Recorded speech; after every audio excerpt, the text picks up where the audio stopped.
As a heavy drug user, Jeremiah assumed that the symptoms of MS were just a byproduct of his lifestyle. For weeks, he ignored the warning signs until one day, his body began shutting down. I'm walking down the sidewalk, and it felt half my body, exactly half my body went numb. I thought because of the drugs I did and the crazy lifestyle caused me to have a stroke. So that's what got me to the hospital. They had recommended me to go to a specialist, a neurologist. And when he told me the diagnosis, I wasn't sure what that was. So I asked him, I said, what does that mean? And then he started giving some of the details where you lose your function of your body. When he told me that, I left the office and I just went and got some alcohol. And it didn't hit me until I realized that I couldn't continue the lifestyle I was in, and I didn't know how to get out of it because I was hooked on all this stuff. Years after I got diagnosed with MS, I ended up in a rehab, and I got saved and set free from drugs and alcohol, but I still had this incurable disease, multiple sclerosis. But I ended up in a nursing home. I had lost all strength, and I was getting super weak, so my muscle tone was really gone. Everything that I used to be able to do, I couldn't really do anymore. They had put me on disability because of the MS, so I had all the time in the world. And I was sitting in my bedroom one night, and I asked God, I said, I need a teacher. And so I said, God, we have the internet. What teacher should I listen to? And he led me to Andrew one night. Today I'm going to begin a brand new series talking about God Wants You Well. So I started listening to God Wants You Well, all these different teachings that he had on his website, and just listening to him day after day. Healing Journeys was a big part of me believing that this is possible for me too. Jeremiah soaked in all of Andrew's material, including our Healing Journeys, which he watched religiously. After listening for 8 years, Jeremiah was confused on why he still had MS. Though he understood the believer's authority, God wants you well, and you've already got it. He didn't yet understand that the Word of God is not a formula that could be followed like a 12-step program.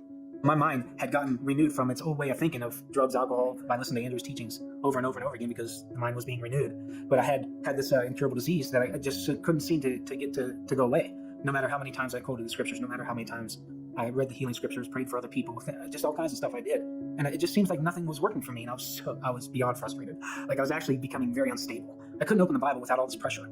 Like I felt like I had to receive something, I had to fight and do all these things. When this healing thing wasn't working after so many years, it just kept making me more bitter, and hope deferred made my heart sick. And the last thing I told God, I said, I'll try everything that I can do to receive healing. And Andrew Womack School was the last thing on the list. As his last-ditch effort to receive healing, Jeremiah decided to enroll at Charis Bible College. It was the first year of school I was there, and I'd gotten so sick that I had lost all the feelings in my body, and my emotional thinking wasn't really proper. I just wasn't functioning. But I remember sitting in the back auditorium, and I would sit there just like wanting to quit Charis and all of it. When you suffer, then you suffer some more. There's nothing left. There's no will to live. Death actually looks great. That's where I was at. I had missed the first thing, and that was asking God into all this. And I just talked to God out loud. I said, I'm done with this. But once I just quit and let all of my works go, I was able to just rest. All the pressure was relieved off of me, and now it was all God's turn. God has already provided everything that you ever will need, and you just rest in this. You trust Him. Instead of believing that you got to do something to get God to move and provide your needs, instead you rest in the fact that God, by grace, has already provided everything you will ever need. All my focus went on to God. I was so focused on Him and working on my relationship with Him. I wasn't looking for my symptoms anymore. I wasn't doing any of that. I stayed so focused on Jesus and His love for me that I didn't realize my symptoms were fading away. I started doing construction stuff around the house, and through that, I forgot about my symptoms. There came a moment I was on a roof putting shingles on, and I realized like I'm really healed. And when I just quit and turned to God and asked Him for help, and that's when my healing came. The Spirit of the Lord prophesied this last fall, the last 2 years, that when they begin to talk about solar flares, and then there's glitches in technology, there's glitches in all these things, it is a manufactured narrative. And they're using it as an excuse to truly marshal us towards something. So let's go ahead and take a look at the all-knowing Simpsons as they begin to talk about some of these narratives. I'm going to show you a few clips about solar flares. I want to talk about this a little further. Then we're going to get into some more in-depth things about this Illuminati mess that I think is actually going on. Let's watch this clip about the Simpsons with the solar flares.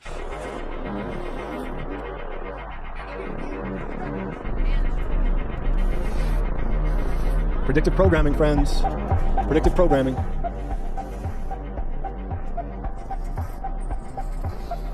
Look at that.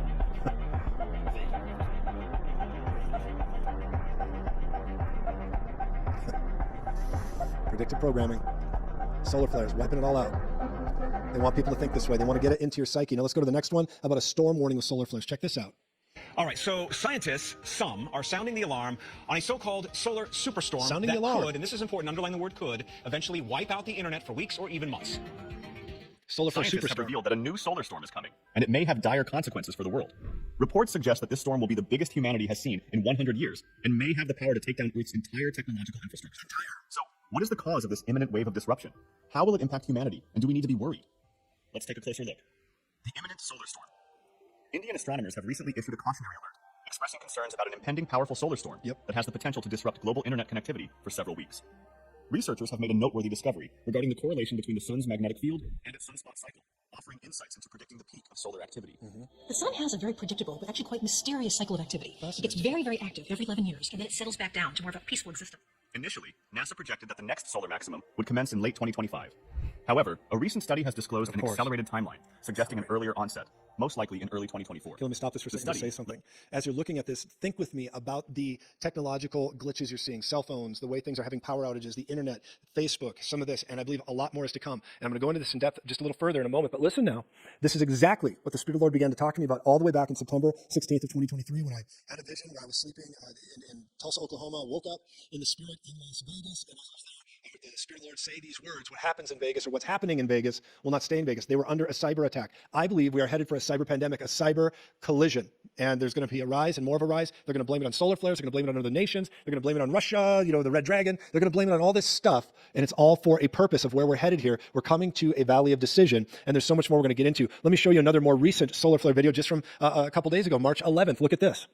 We're starting with the last 24 hours on our star. Keeping it on our grid. Right after the morning show, with an impulsive solar flare from the sunspot group that's beginning to depart. A few other minor pops occurred, and we've got several plasma filaments to keep an eye on. And although impulsive, the flare did appear to have a significant working of the local corona, and a faint CME signature can even be seen on SOHO as well. The initial NASA Enlil spiral for the event shows a potential glancing blow from the weak CME towards the middle to latter part of the week. It'll be relevant, but not scary. Now, why am I bringing this out to us? Let me just look right at you. I'm bringing this out to us because I believe this is a mechanism by which they will say something is happening that is not happening, but then they can get everybody on the same page. Everybody goes, oh, solar flare. Or everybody says, oh my goodness, interference from another party. And then they'll be able to shut things down and, God forbid, shut down the entire global World Wide Web or something else. And if they begin to push that narrative, I got to tell you, I got hope in all this. I'm not in any way intimidated, scared, or shrinking back. I sense a very strong response to this. And I believe right now we are in an extended time of mercy, no matter how bad it gets. And I'm telling you, there is a cyclone, there is a tornado of challenge that's coming, and we're about on the cusp of it. But God is with us. You don't have to fear it, please. You don't have to be afraid of this mess. But I also want to say to you, it is coming. What I sense with this eclipse pathway, let me show you a quick video. We nabbed one just to kind of give you a visual aid, and then I'm going to talk about this for a moment. Let's pull up the solar eclipse video. I want you to see what's coming April the 8th. This is very serious, but there's a prophetic implication to it, and I want you to look at this. Let's put this video on for a moment. Watch this just briefly with me if you would. The path that the solar eclipse will be taken on April the 8th will literally be going through the towns of Jonah, Texas, several towns and cities named Nineveh, and also, get this, through Rapture, Indiana. It also crosses where the Ark is in Williamston, Kentucky. And that's not even the craziest part. All of this is going to be happening under the constellation Cetus, which literally means the whale. Jesus tells us there will be signs in the sun, moon, and stars for the hour that we are living in. Now, this is a sign specifically to the United States. Now, there's a lot of nations in the middle of things, and we happen to live here. That's why I talk about it. God called me to America's mountain. When it says, oh, purple mountain, majesty, from sea to shining sea, it's talking about Pikes Peak, and we live in Colorado, and that's why I feel a connection to America's mountain, because I'm in the state of Colorado. That being said, look at what this eclipse pathway covers. It covers all this. It happens to cover Rapture, Indiana, Jonah, Texas, several towns named Nineveh, up to 8 of them, going all the way from Eagle Pass in Texas, all the way up to Nova Scotia. You're recognizing that. And it intersects at an amazing street called Salem. It intersects at a street called Salem. Now, this is wild. When you're looking at what's happening and the implications, I believe it's the days of Noah. I believe we're going to see more of this. Let me just start by saying this. I believe we're going to begin to see more and more of solar flares, right? We're going to see solar flares. We're going to begin to see all this stuff. I believe one of the big signs of the times is we're going to see cyber, I'll call it this. I believe we're going to see this happening at a very high level. I believe we're going to see more and more of that type of narrative taking place where people begin to go, my goodness, what is going on? What is happening? And a lot of this, without going way into it, is going to be induced over the next year by this AI, let's call it a super intelligence. Okay, they're going to begin to do it more and more, but I believe this is going to advance into a super intelligence, which of course is Antichrist. Not the Antichrist. I believe the Antichrist system is being set up with AI, artificial intelligence. A super intelligence is rising and being given the ability by these people that are programming it, messing with it, all that. And so I'm just looking at this here today, and I just want to say to you that I have a great sense on me about where this is going. Now, let me go into a little bit more. I'm going to share 2 more things here, and this is something I think is very important for us to understand. I saw this word just a little bit ago. I was actually talking with Jason, talking with Elijah on my team. Eric was there, and we're just looking at this process, and I began to have a sense that we are going on a collision course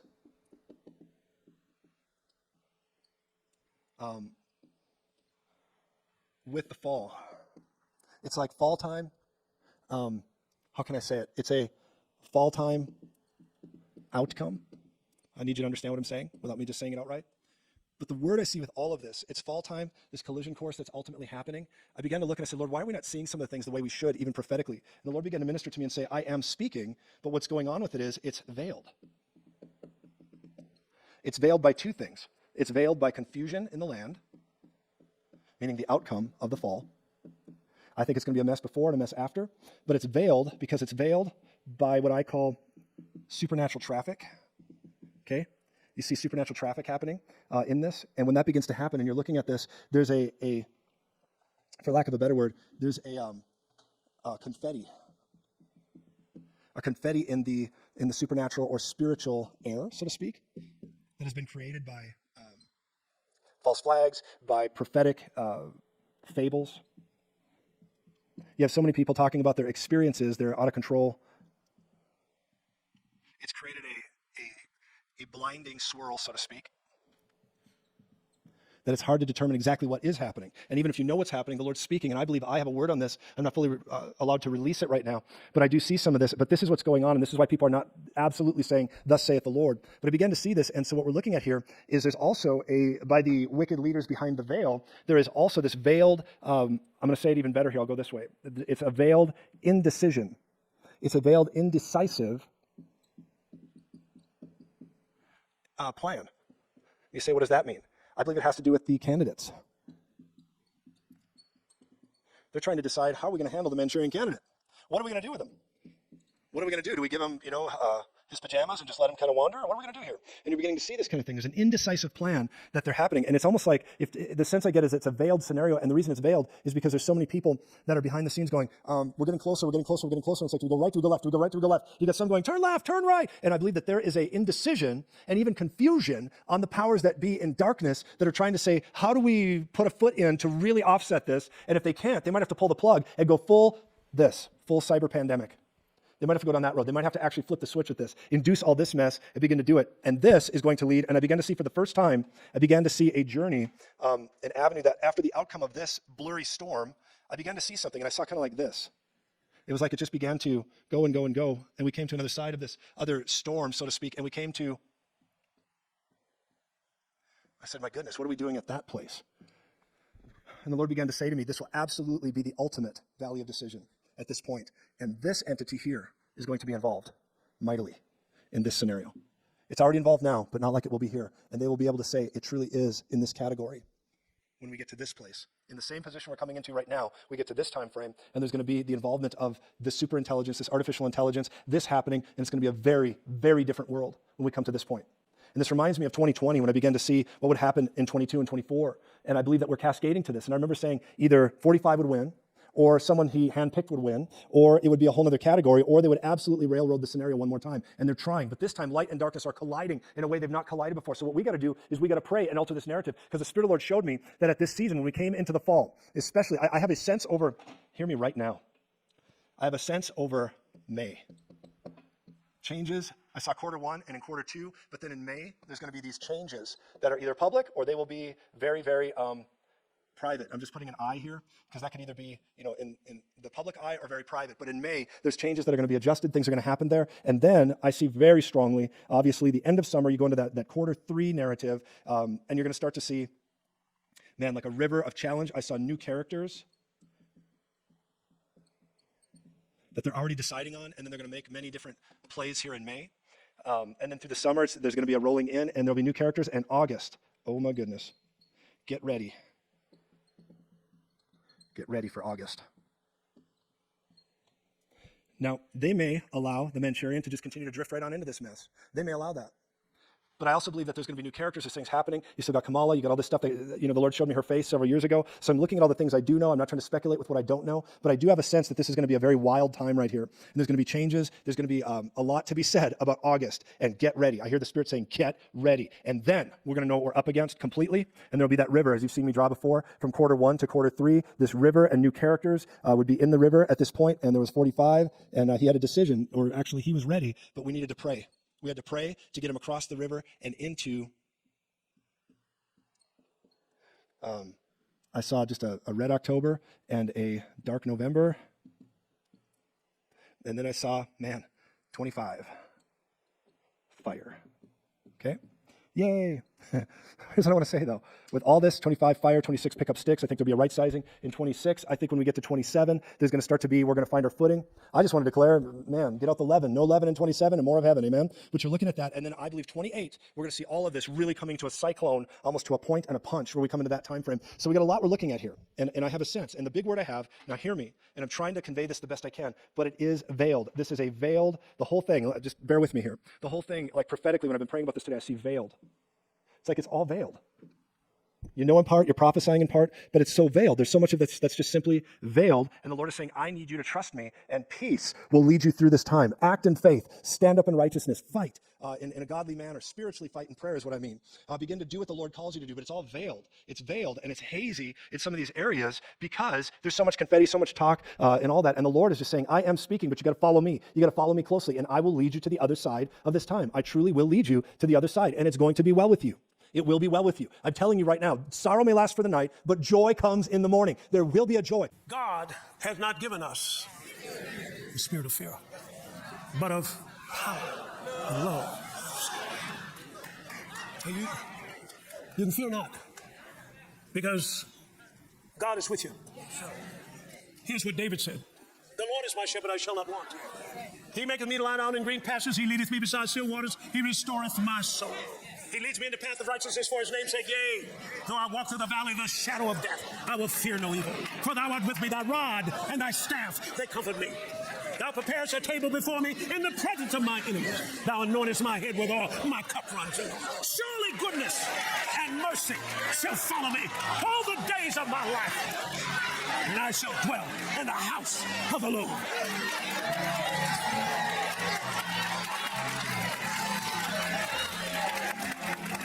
David knew that nothing could separate him from the love of God.